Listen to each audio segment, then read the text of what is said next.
जत तालुका ग्रामसेवक युनियनच्या वतीने जत पंचायत समितीसमोर विविध मागण्यासाठी जोरदार आंदोलन। महाराष्ट्र राज्य ग्रामसेवक युनियनच्या वतीने जत पंचायत समितीसमोर धरणे आंदोलन करण्यात आले। यावेळी महाराष्ट्र राज्य जिल्हा परिषद कर्मचारी महासंघाचे पदाधिकारी सहभागी झाले होते। जत पंचायत समितीचे गट विकास अधिकाऱ्यांना यावेळी निवेदन देण्यात आले। यावेळी जत तालुका अध्यक्ष आगतराव काळे, सचिव ननवरे, हुसेन पाटील, सुरेश खोत, कोषाध्यक्ष कादर नदाब, अरुण शिंदे, महादेव शिलेदार, बसरगी अण्णा यांच्यासह अनेक सभासद मोठ्या संख्येने उपस्थित होते।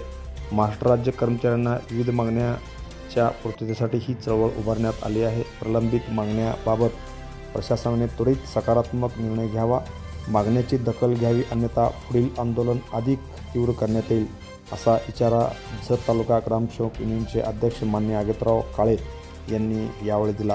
यावेळी मोठ्या प्रमाणात ग्रामसेवक यावेळी खास करून उपस्थित होते। Press the bell icon on the YouTube and never miss another update.